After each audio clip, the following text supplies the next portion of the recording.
I've always been mad private with everything that happens in my life and just anything in general. I don't like telling anything. That's just me. But with this situation that I'm going through, with this particular journey, I think it's very important for me to tell people what I'm going through. Recently, I was diagnosed with breast cancer, stage 3 breast cancer. And that is kind of like, when you get that diagnosis, it's like you're stuck at that day because the first week, the first couple weeks, it's kind of like you're running around. You don't necessarily know what type of treatment you're going to get. You don't, you have to go to all these appointments. But then in your brain, you're still fuzzy because you're like, nigga, I got cancer. And that's, for me, that's how I feel. This week in particular, I've been dealing with a whole lot on. So the 26th of July, found out my father passed away, and then on the 28th of July, I was diagnosed with breast cancer. And today is the 3rd of August, and it's been almost a week, and it's still like, just crazy. I was supposed to go in for my MRI tomorrow, but they canceled my date till next week, which for me, I feel like this is just prolonging the situation, and I just want to cry. Like, oh my God, like every situation, I don't know, every time something happens, I just feel mad frustrated, and I just want to but it's, I see my oncologist on Friday, which is the day after tomorrow, and when I see her, that's when I guess we'll discuss my treatments, what type of treatment I'll need, and surgery I would get, and then, treatment afterwards. So, um, the day before yesterday, I went to go get a genetics test thing done. Haven't got my results back from that, but I did get my pathology reports, and my numbers are at 71%. So basically stating, yes, you do need chemo, and yeah. I just really want to kind of go through my story, my journey with you guys, because I never really told nobody ever. Like, unless you are very live with me, that's the only reason why because I'm very private about a lot of things. But as a black woman, and seeing things, how black women are mistreated and misdiagnosed or even not listened to, I wanted to share my experience and tell everyone that shit is fucking real. It's definitely true. I myself found my own doctor. My primary doctor did not do anything for me. My primary doctor, I actually have to go see her tomorrow because I have to get some paperwork approved. And when I see her, I really just have a whole lot of things to say to her, and I don't even think I'm probably going to be able to say it because I'm going to be pissed off. But about 2 years ago, almost 2 years ago, I went to her with a really bad rash on my left breast, which is the breast that is now infested with invasive cancer. Yay. So I had a really bad rash.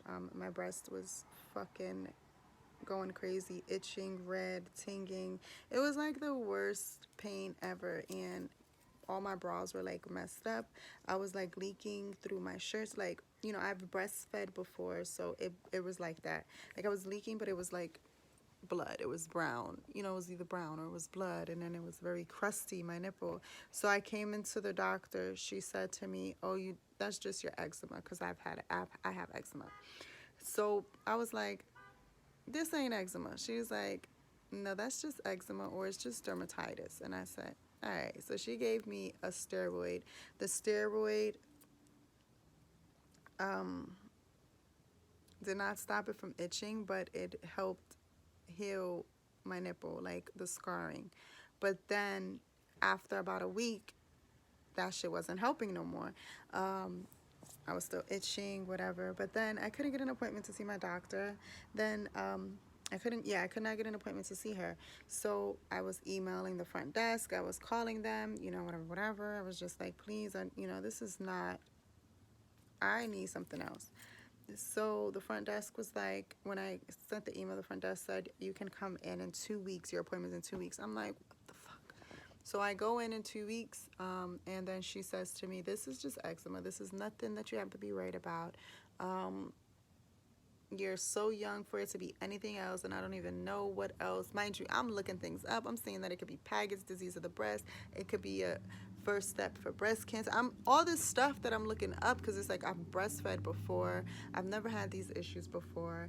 And it's I personally think that if a woman knows their body, then at least give them the benefit of the doubt and send them to go get an MRI, or send them to, not an MRI, a mammogram.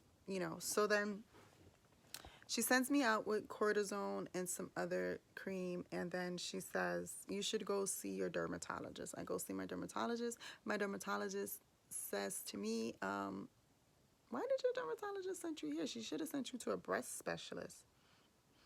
So I said, I don't know. I emailed the front desk again. The front desk is like, they're not replying. This is what happens. The front desk does not reply this time. So then I start sending crazy emails. I start having my mom call because my mom has the same doctor. Start having my mom call. So then I just go up there the same day my mom has an appointment, which is the next week. So I go up there with my mom, and I speak to Jolene. Thank God for Jolene, because she's a part of this journey with me. If it wasn't for Jolene, honestly, I would have not gotten the doctor, gotten here to this point. I think. So I told Jolene, like, I literally was like, yo, look, I know I'm young, but I know my body. I know what's going on in my body. I know the ins, the outs, and everything like that. So for a person to tell me that I'm too young and that I'm, whatever, I don't like that. So she was like, but what's going on, what's happening? So I tell her, and then we go in the room, tell the doctor, this is the same thing over again. And she's kind of aggravated, like, bitch, you're back. Yes, my health. So while in the room, Jolene says to her, I'm going to print out some breast specialists so you can send her to, because this is her third visit. So my doctor looks at her and she goes, yeah, that's something we can definitely do. Like, yeah. So, thank you to Jolene, because she did get that printout to me. What she could not get to me was a referral from my doctor, so my insurance would pay for it. But that was okay, because I paid out of pocket to see breast specialists in the city of Montclair. These women were amazing. I did pay out of pocket, but it was okay because they helped me get the doctor that I have now. They helped me get my oncologist. And if it was not for Jolene just printing that paper out, I would have not found the people that I found, and those people would have not recommended me to my doctor that is in the same city as me. It's like a 5-minute drive from where I live. And yeah, I think so I'm really trying to like get it all in there, because I feel like it was so long. I was dealing with this shit for so long, and it's so much more shit. But yeah, so tomorrow I actually have to go to my primary doctor, because I have to go pick up a referral for my oncologist, so I can see my oncologist, because I blocked her from getting any type of information of knowing that I have cancer. So now, because I wanted to tell her myself, I want to tell her to stop denying women mammograms at ages, to stop telling women that they are too young to get cancer. I want her to stop doing that, because I'm living proof that you are not too young. You're not too young, and you should be able to do whatever the fuck you want to do with your body when you want to do it. Before I'm actually getting ready to go to work, so I just decided to make this quick clip before I forget. So today I went in for my MRI. Yo, let me just tell y'all, that MRI experience was the worst experience ever. Like, at that moment, that's when I knew that this is going to be a fucking journey. This is going to be like a crazy journey because, first of all, I had to go in by myself, get an IV, and they could not find like a great vein, which I've been getting blood taken out these last couple days, and they had no issues. This particular person was having an issue, so my whole entire arm right now is like hurting because, yeah, for that. I got lightheaded when she was trying to look for a vein, so I had to like stop her, like get some water, everything. So then, after that happened, had the MRI. The MRI was like, it was literally 20 minutes. When your 15 minutes is up, that's when they have I guess the cast, whatever it is actually, the medicine, it's called the caster. I think something to that, whatever, inserted in your veins. You can definitely feel it. It's like hot, real hot, and I felt it in my stomach. It's just uncomfortable, but it's fine.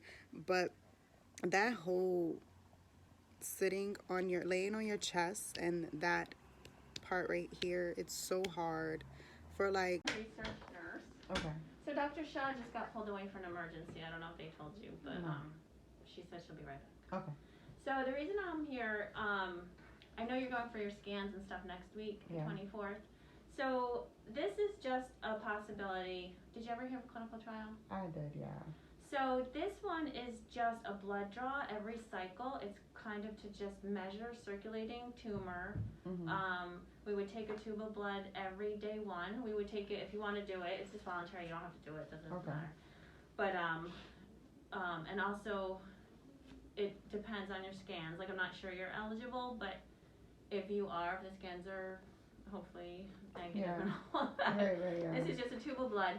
So I would mail it to these people, and every day one they examine it and they track it, and their thinking is that after surgery we keep doing it, and then they can detect a recurrence, God forbid, if it comes back before a scan could find it. So this you can just take home and read. Okay. It's just not to sign it or anything. It just goes through everything, like what the circulating DNA tube is. It's through Rutgers CINJ. Okay. And it's an extra tube of blood every day one. Pretty much self-explanatory. It's a little soon for me to give it, but then I thought you had your scans already, and so I had it out, and I figured it can't hurt. I can just look into it. Read it, think about it, and then I'll figure it out next time. Okay. Yeah. Okay. Thank you. You're welcome. See you soon. Okay. Hopefully she'll be back in a minute. All right. Thanks.